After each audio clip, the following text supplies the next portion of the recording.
Hermanos, vamos a entrar hoy día a la tercera parte de nuestra serie Pelea la buena batalla de la fe. Y como ya hemos dicho anteriormente, este tema no es muy popular que digamos, tampoco se enseña mucho, sin embargo, es de suma importancia para aquellos que entendemos que la vida cristiana es una vida de fe. Y la semana pasada vimos cómo el creyente tiene un doble llamado delante de Dios, un llamado que viene directamente de parte de Él. El primero es adoptar el estilo de vida de fe y el segundo es pelear la buena batalla de la fe. Para poder pelear bien la buena batalla de la fe, necesitamos primero entender bien su naturaleza. Escúcheme bien, la buena batalla de la fe no es una pelea para obtener algo. Tú no peleas la buena batalla de la fe para derrotar al diablo, ni tampoco para recibir una respuesta de parte de Dios. Y eso los voy a explicar para que tengan claridad al respecto.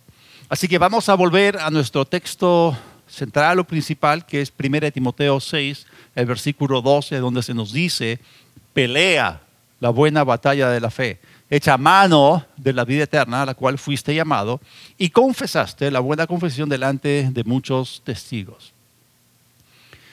Cuando Pablo le dijo a Timoteo, confesaste la buena confesión delante de muchos testigos, él se estaba refiriendo a algo que es legal. Porque el proceso de la fe es un proceso legal. Cuando estamos hablando acerca de la operación de la fe, estamos hablando acerca de cosas que poseen legalidad.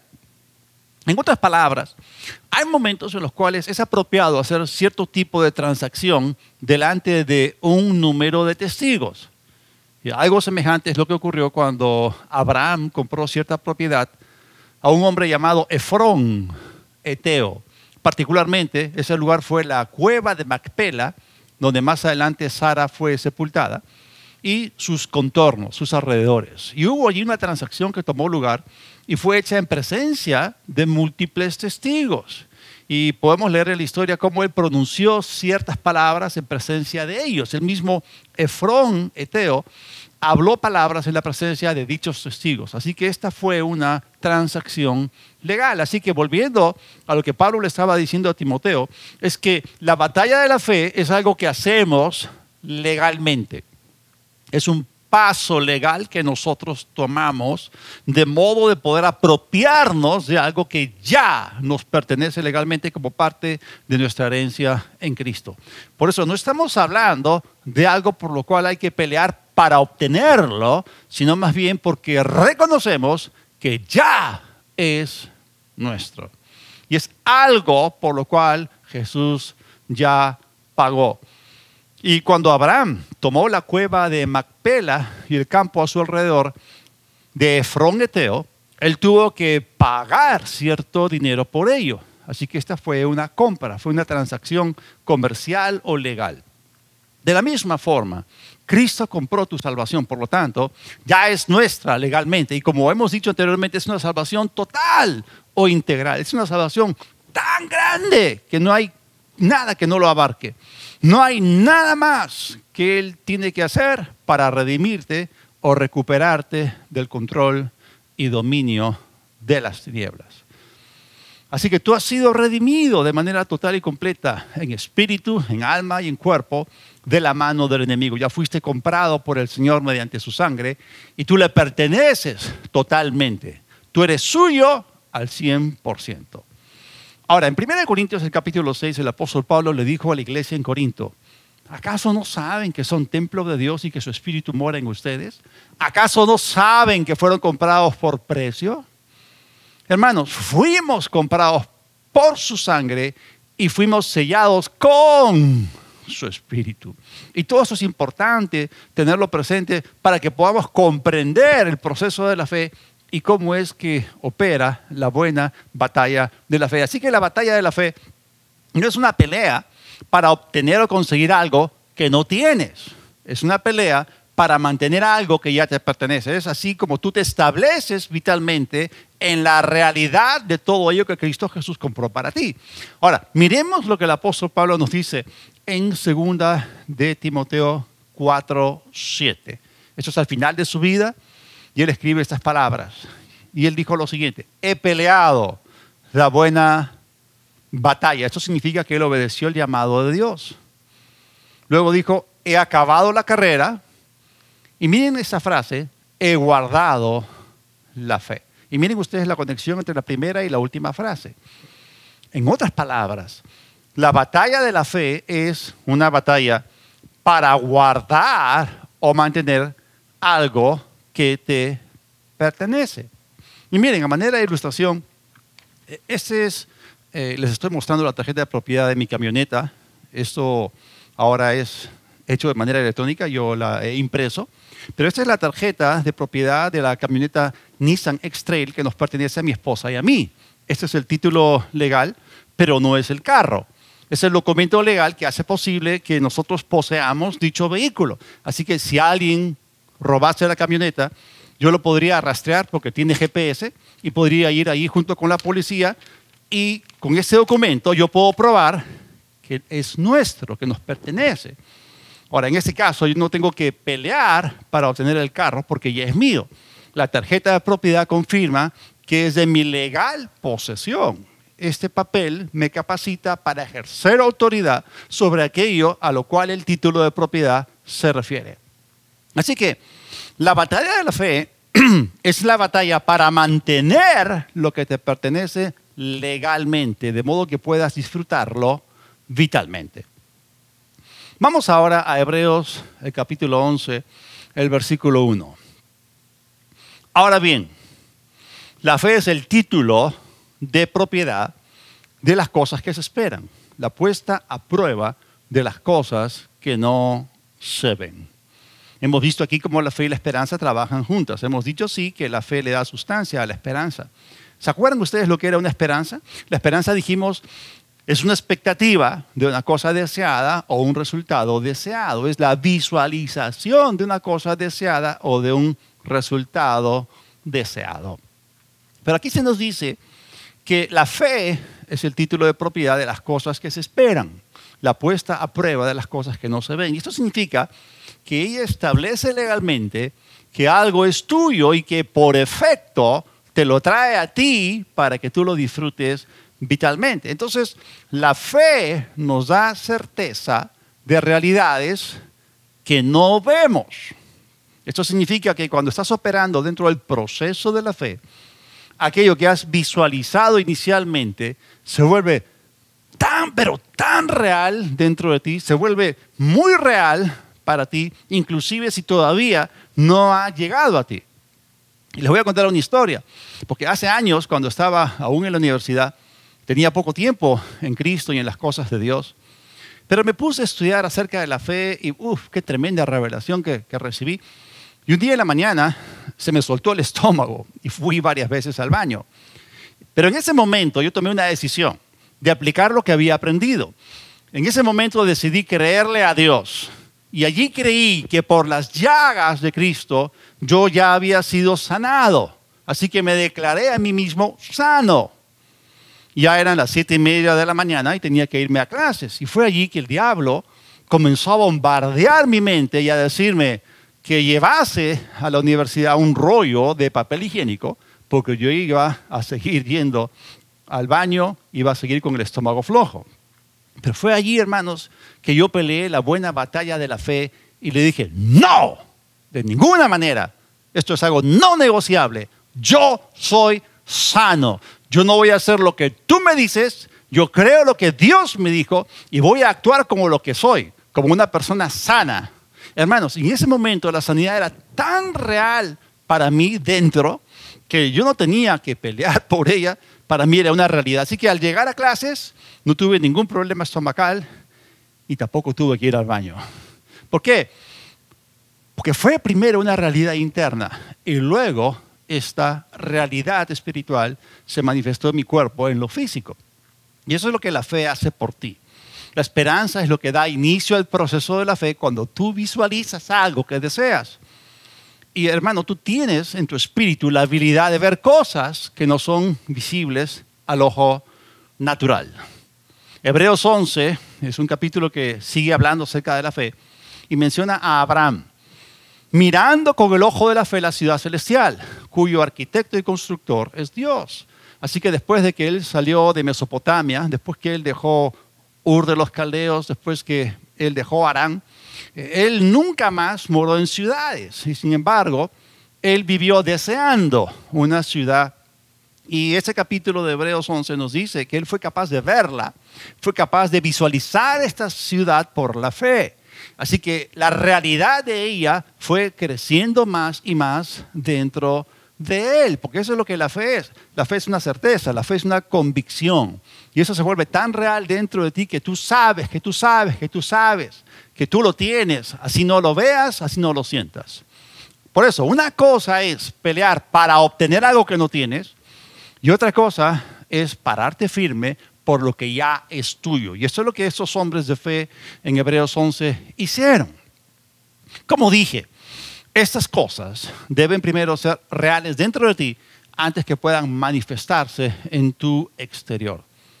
Y si tú quieres orar para apropiarte de alguna promesa de Dios, hermano, hay algo que tienes que hacer previamente. Primero debes hacer dicha promesa tuya en tu interior. Entendamos el procedimiento que Jesús estableció al respecto. Jesús dijo en Juan el capítulo 15, en el versículo 7, y aquí hay una condición. La primera palabra de este versículo es sí, y no es un afirmativo, es un condicional. Jesús nos enseñó, Jesús nos dijo, si permanecen en mí y mis palabras permanecen en ustedes, pidan lo que quieran y les será hecho. ¿Pueden ver ustedes aquí la conexión que existe entre la palabra de Dios y la oración? ¿Pueden ustedes conectar los puntos? Eso nos dice que la palabra morando en ti es la base para la oración respondida. Muchas veces la gente se pregunta por qué sus oraciones no son respondidas, porque no ven resultados en su vida de oración.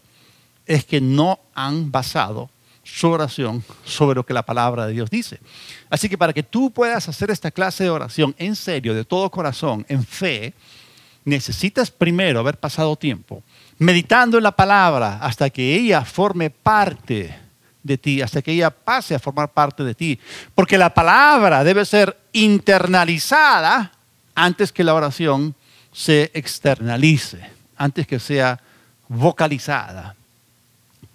Hay un error que muchas veces cometemos y muchos creyentes a veces oramos demasiado rápido, sin interactuar primero con la palabra de Dios hasta que ella obre en nosotros, produzca el deseo, porque la Biblia habla del deseo del Espíritu, y la visualización de la esperanza en nuestro interior. Así que cada uno de nosotros debería de estar estudiando sus Biblias.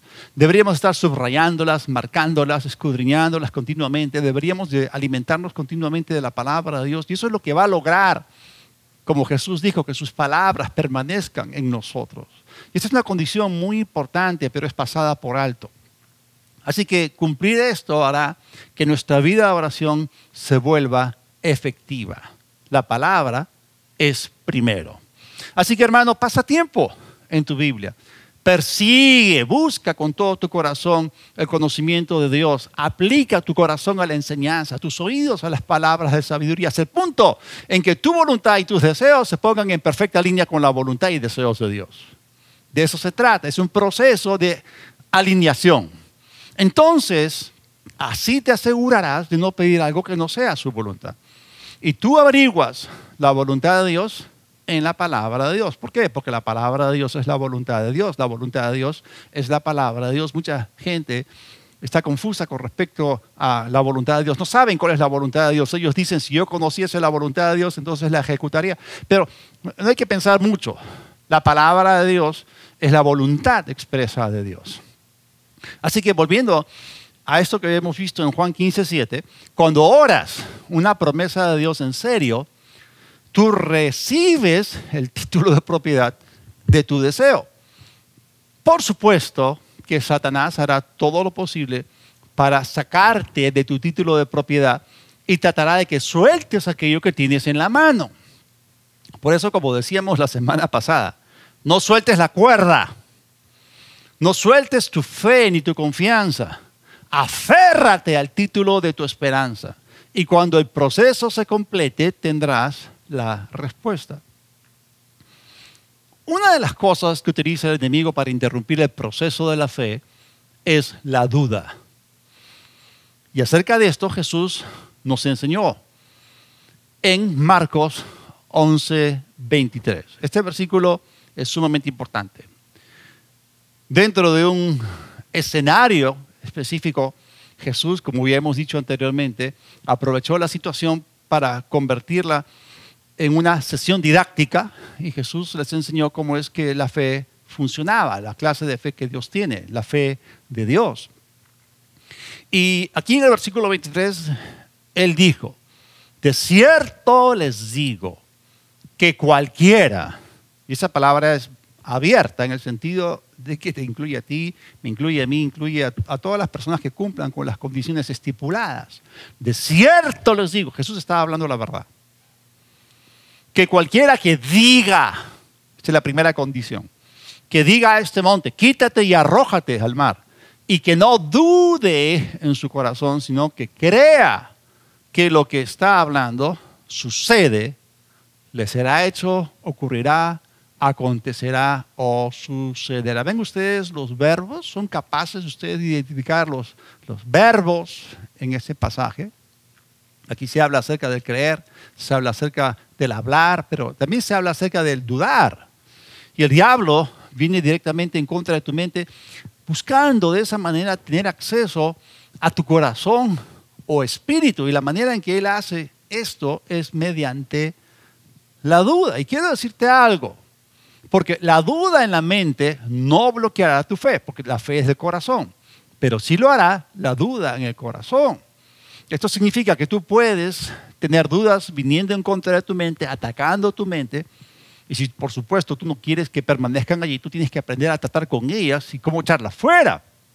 Pero si la duda ingresa en tu corazón, es allí cuando tu fe y tus oraciones son derrotadas. Así que la verdadera naturaleza de nuestra oposición se evidencia a través de la duda que viene y ataca la mente. Y es con ella con lo que primeramente tenemos que lidiar. Eso no significa que Satanás no pueda atacarte de otra manera, porque él puede venir contra ti con opresión, con temor, con persecución, etc. Pero ese tipo de cosas no son permanentes, no son constantes, porque la gente no está bajo persecución todo el tiempo, ni tampoco experimenta opresión todo el tiempo. Pero una cosa contra la cual tienes que batallar la mayor parte del tiempo son los ataques en contra de la mente, porque son continuos, son comunes. Así que cuando Satanás nos tienta, es fácil reconocer de quién viene la tentación. Pero cuando él viene contra nuestra mente y la ataca utilizando argumentos bíblicos torcidos, entonces es allí que tenemos que tratar con la confusión con respecto a las Escrituras. Hermano, cuando tú empiezas con seriedad a edificar tu vida sobre la palabra de Dios, volviéndote un estudiante serio de las Escrituras, entonces el diablo vendrá a tratar de confundirte utilizando tu pobre conocimiento de la Biblia. Vemos el mismo patrón en la tentación de Jesús. En la primera tentación, el diablo lo tentó con respecto a los deseos de la carne, incitándolo a convertir las piedras en pan. En la segunda tentación, apeló a los deseos de los ojos, ofreciéndole los reinos de este mundo. Pero la tercera vez, el diablo vino con algo diferente. Así que vamos a ver esto en el Evangelio de Lucas, el capítulo 4, los versículos del 9 al 12. Y la Biblia nos dice que lo llevó a Jerusalén y lo puso de pie sobre el pináculo del templo y le dijo, si eres hijo de Dios, échate de aquí abajo. Porque escrito está, miren, está citando la Escritura, porque escrito está, sus ángeles mandará acerca de ti para que te guarden y en sus manos te llevarán de modo que nunca tropieces con tu pie en piedra. Satanás estaba citándole a Jesús el Salmo 91, pero él se estaba saltando ciertas partes y estaba sacando todo fuera de contexto. Respondiendo, Jesús le dijo, dicho está, no pondrás a prueba al Señor tu Dios.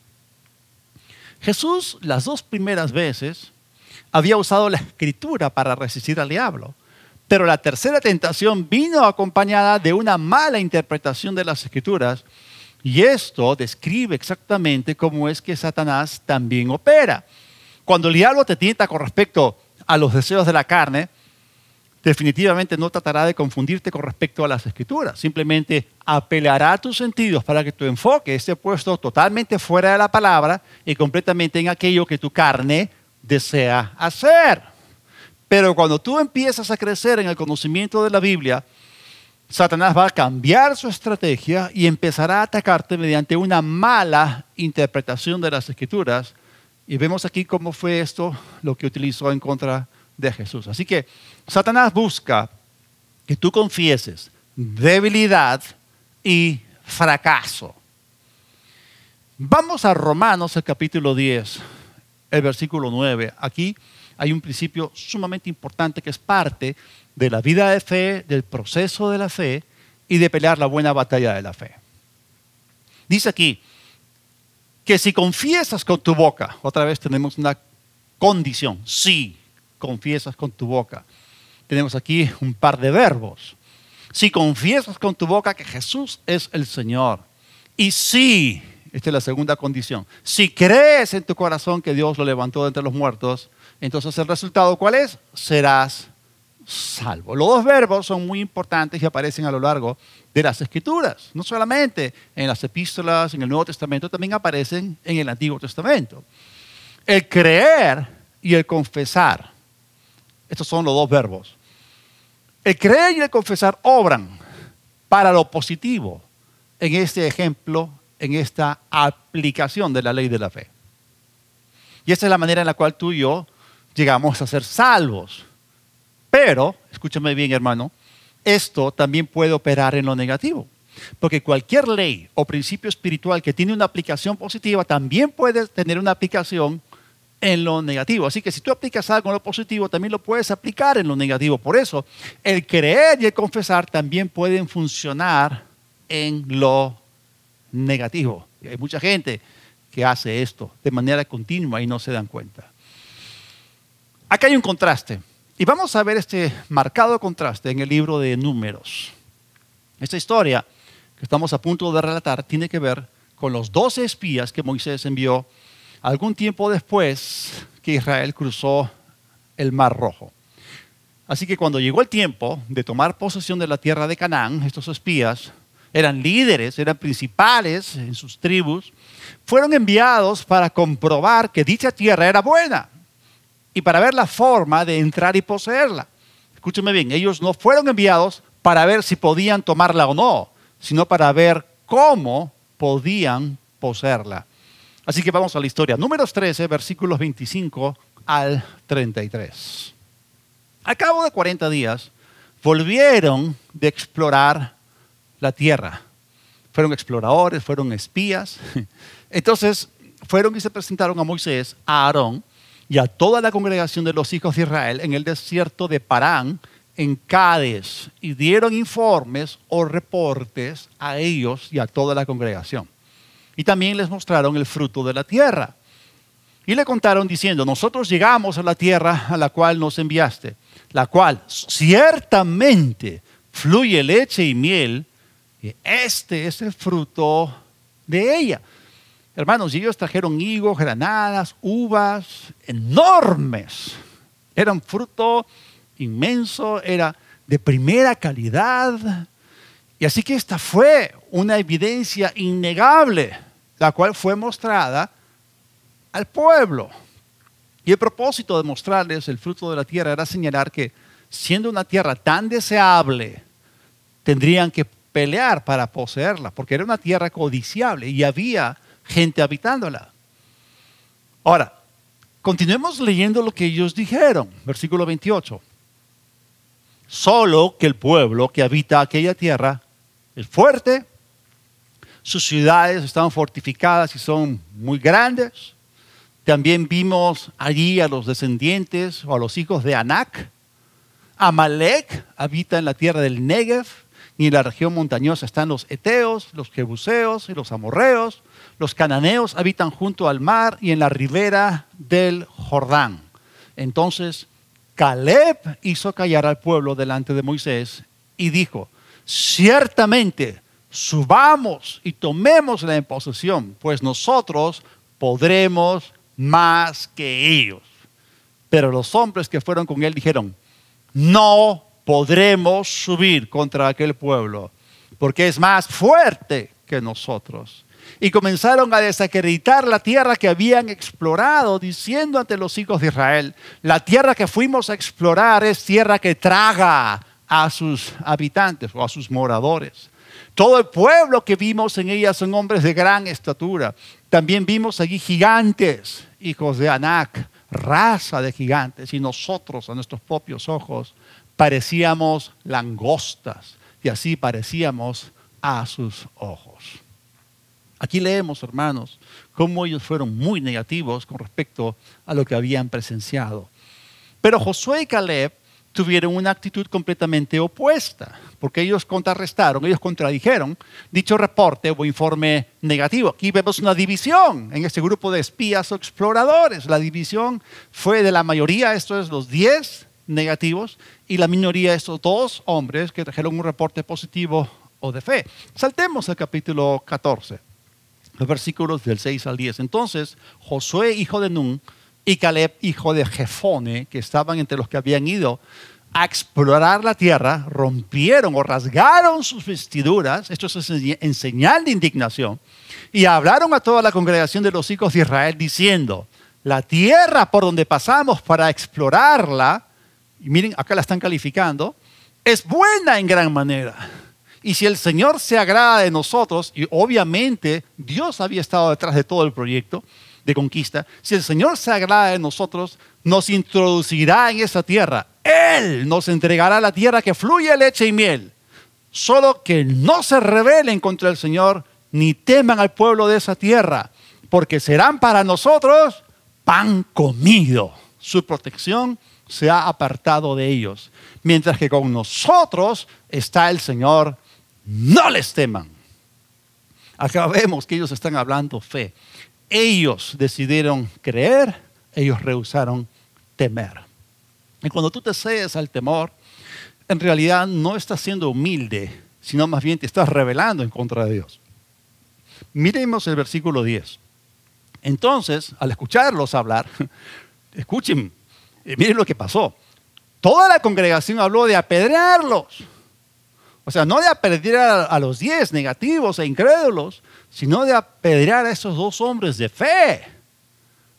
Pero cuando estaba a punto de ocurrir esto, la gloria del Señor se dejó ver en el tabernáculo de reunión ante todos los hijos de Israel. Y eso fue lo único que detuvo al pueblo de apedrear a esos 2 hombres de fe que trajeron un reporte de posibilidad. Y fue así que el pueblo, lamentablemente, tristemente, falló en poseer la tierra. No pierdan de vista que estamos hablando acerca del creer y el confesar. Miren cuán importante es nuestro enfoque. Estamos hablando acá acerca de tener una esperanza que visualiza lo que tú deseas recibir. Hermano, si tú miras las cosas incorrectas, vas a dudar, vas a temer. Y aquí tenemos 12 hombres que fueron y volvieron exactamente por el mismo camino. Sí, de ida y de vuelta, todos juntos. Ellos vieron exactamente lo mismo, pero de los 12, solo hubo 2, la minoría, que vieron todo ello bajo una perspectiva totalmente diferente que la mayoría, esto es que los otros 10. Todos ellos, aunque vieron lo mismo en lo natural, solamente 2 pudieron ser capaces de ver las cosas diferentes. Hay una forma de ver las cosas espiritualmente, la cual nos capacita para ver más allá de lo que es obvio en lo natural, o de lo que es aparente en lo natural. Ahora, los 10 espías miraron o consideraron solamente los aspectos negativos de la conquista. Y no importa lo que sea aquello a lo cual Dios te llamó, sea un paso para tomar en el espíritu, una batalla de fe que pelear, un proyecto, una aventura de fe. O sea, siempre vas a encontrarte con razones para poner una excusa. Siempre vas a encontrar un aspecto negativo y tú no debes permitir que éste te detenga, porque tú tienes que obedecer a Dios. Y eso fue lo que Josué y Caleb dijeron. Pero los otros hombres articularon lo negativo. Le dieron al aspecto negativo expresión verbal. Traducción. Lo confesaron, lo declararon, lo hablaron. Se enfocaron en lo negativo y hablaron de ello en detalle y como resultado lo magnificaron. Y el factor que ellos fallaron en considerar fue el factor Dios. Y cuando leemos lo que Josué y Caleb dijeron, ellos consideraron al factor Dios, consideraron a Dios como la fuerza, como la habilidad, como el poder y el potencial para que ellos pudiesen tener una clara victoria sobre sus adversarios y no importaba si se veían fuertes o grandes. Pero estos 10 espías negativos no consideraron al todopoderoso Dios de Israel, que los había librado y bendecido. Ellos perdieron de vista lo que Dios había hecho a favor de ellos en el Mar Rojo. No hablaron de la maravillosa provisión de Dios todo ese tiempo. No hablaron acerca de cómo Él les dio a beber agua de la roca en el desierto. No mencionaron las 10 plagas que azotaron Egipto y que trajeron como resultado su liberación de esclavitud. Ni siquiera lo mencionaron. Eso fue porque no lo consideraron. Y el poder sobrenatural del Dios Todopoderoso había estado presente con ellos, con demostraciones innegables por cierto tiempo. Y Él nunca los había abandonado. Es más, hubo en su huida de Egipto una nube que los cubrió de día por el calor del sol y una columna de fuego en la noche, como un recordatorio sobrenatural diario de la presencia de Dios. Sin embargo, ellos no consideraron esa abundancia de aspectos positivos. Y hay gente así, hermanos, que no importa lo que coloques delante de sus ojos, siempre se van a enfocar en el lado o el aspecto negativo de la vida. Así que cada cosa negativa que ellos mencionaron fue una positiva disfrazada. Porque la tierra que Dios les estaba dando para que ellos entrasen y la poseyesen era una tierra buena, toda buena dádiva, todo don perfecto desciende de lo alto. Entonces vemos aquí que todo acerca de la tierra de Canaán, que aparentaba ser negativo, fue en realidad positivo. Y vamos a estudiar una por una. Lo primero que ellos mencionaron fue las ciudades fortificadas. Y tenemos que mirar eso también, por supuesto, en lo positivo. Ahora, escúcheme bien, que sus enemigos viviesen en ciudades fortificadas nos da un claro mensaje. Eso nos dice, eso significaba que dichos pueblos no se llevaban bien entre ellos. O sea, ellos no habían edificado, no habían construido ciudades fortificadas debido a que Israel estuviese allí o que Israel fuese una amenaza para ellos. No, ellos hicieron eso debido a que sus vecinos estaban allí. Eso nos dice que ellos no confiaban el uno en el otro. Así que este no era un imperio unificado. Los pueblos de Canaán no eran como Egipto. Si tú atacabas a Egipto, tenías a todo el imperio egipcio en tu contra. Y lo mismo hubiese ocurrido más tarde con Roma. Si tú atacabas una provincia romana, luego te las tendrías que ver con todo el poder romano. Pero este no fue el caso de Canaán. Estos pueblos no eran leales el uno para con el otro. Y por eso vivían en ciudades separadas, ciudades fortificadas. Y otra cosa que estos hombres dijeron fue que eran ciudades muy grandes. ¿Y cuál es el aspecto positivo de esto? Aquí se nos dice, en realidad, que estas ciudades eran lo suficientemente grandes como para sostener la población de Israel. Así que si los israelitas las tomaban, ya estaban listas para ser habitadas por ellos. Así que ellos no tendrían que construir ciudades, los campos afuera de las ciudades ya habían sido arados, las cosechas ya estaban allí. ¿Se acuerdan que ellos trajeron una muestra del fruto precioso de la tierra? La economía era buena debido a la riqueza de la tierra. Esto significa que todo lo que los israelitas necesitaban ya estaba allí, estaba servido. Así que la grandeza de dichas ciudades Fue una evidencia más de la bendición de Dios. La segunda cosa negativa que ellos mencionaron fue que en la tierra había 7 diferentes grupos de personas, 7 diferentes pueblos. Y lo primero que esto significaba, como ya hemos dicho, es que ellos estaban divididos, que no eran leales los unos para con los otros. Esto también significaba que los israelitas podían conquistar un pueblo a la vez. Y eso fue exactamente lo que hizo Josué 40 años más tarde. Hay una secuencia en la conquista. Es ciudad tras ciudad que fue derrotada, que fue conquistada. Y eso también es algo positivo. Ahora, la tercera cosa negativa que ellos consideraron fueron los gigantes. Y en realidad ellos sobredimensionaron el asunto y lo presentaron al pueblo de manera desproporcionada.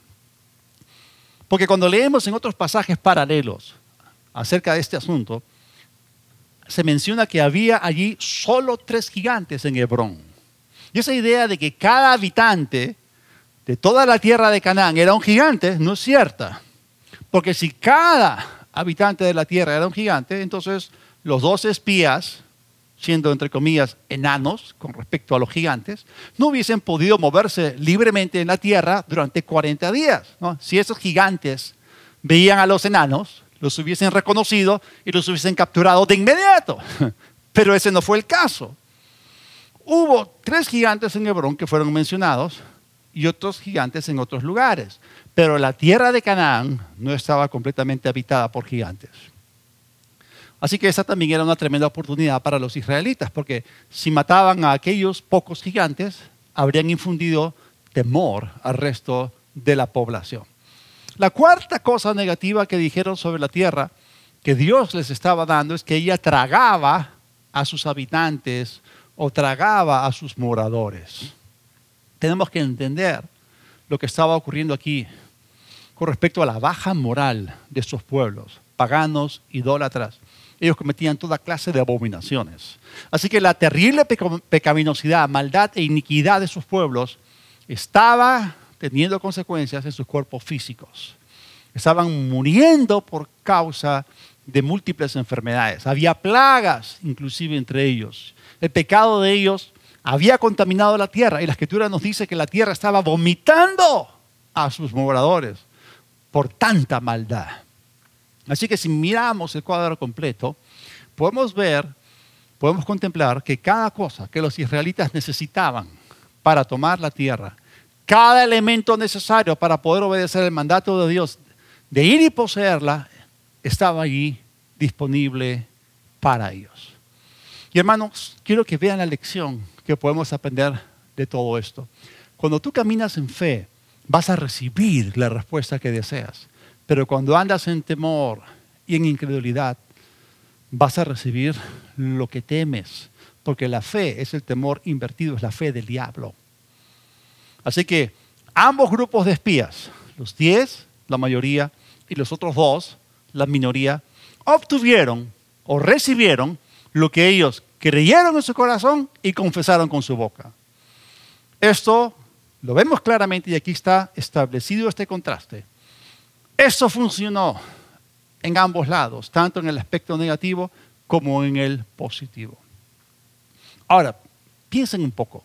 ¿No creen que sería para nosotros muchísimo mejor enfocarnos en el lado o aspecto positivo de la vida en vez del negativo? ¿No creen que sería muchísimo mejor para nosotros creer y confesar lo que Dios ha dicho en su palabra en oposición con lo que ves con tus ojos naturales? Porque la Biblia dice, porque por fe andamos, no por vista. Es decir, nosotros tenemos que darle mayor crédito al testimonio de la palabra de Dios y del Espíritu Santo y no al testimonio de nuestros sentidos. No a lo que nosotros pensamos que es lo correcto. No a lo que nosotros sentimos que es lo correcto. No a lo que la cultura nos dice que se debe hacer y tampoco a lo que la tradición nos dice que siempre se ha hecho. Tenemos que vivir por la palabra de Dios. Y por eso, hermanos, tenemos que aprender a guardar nuestro corazón para que Satanás no lo intoxique con el veneno de la duda, porque eso va a limitarte en tu caminar espiritual y va a estorbar grandemente tu fe. Por eso la fe Es bien importante que tú la apliques, que entiendas la operación de la fe y el proceso de la fe.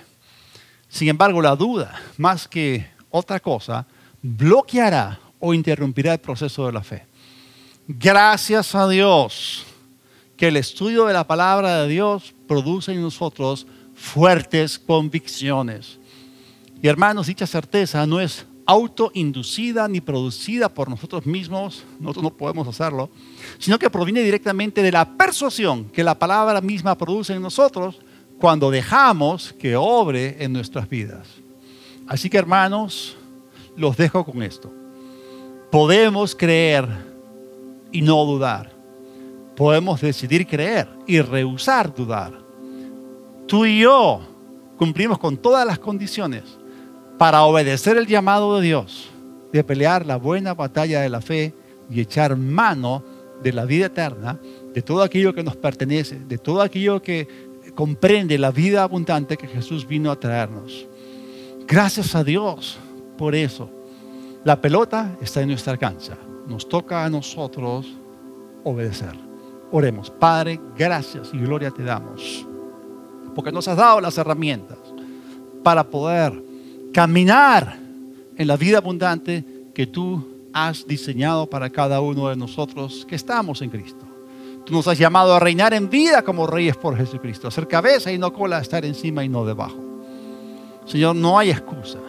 Podemos enfocarnos en lo que tu palabra nos dice. No consideramos el testimonio de nuestros sentidos, ni de la razón, ni de la cultura, ni de la tradición. No seguimos la emoción, seguimos el testimonio de tu palabra y de tu espíritu. Te agradecemos, Señor, porque tenemos la victoria. Te damos toda la gloria por todo en el nombre de Jesús. Amén. Gloria a Dios por su palabra. Hay demasiado negativismo en este mundo y las cosas se están volviendo cada vez peores. Sin embargo, hay una salida. Y la Biblia nos llama a no dejarnos vencer por lo malo, sino la Biblia dice, vence con el bien el mal. Es decir, hay suficiente bondad en Dios, en su palabra, en su poder, para derrotar cualquier tipo de maldad que venga contra ti. Pero lo importante es el factor Dios. Lo que va a marcar la diferencia, el factor determinante en tu vida, tu futuro eterno, es que tú estés conectado con el Señor Dios Todopoderoso, el Omnipotente.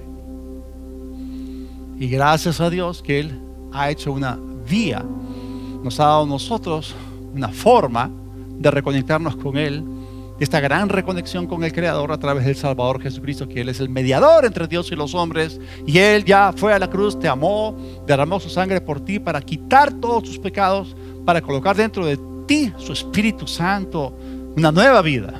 Así que si tú quieres recibir a Cristo ahora, vas a ver cómo las cosas se cambian completamente a tu favor.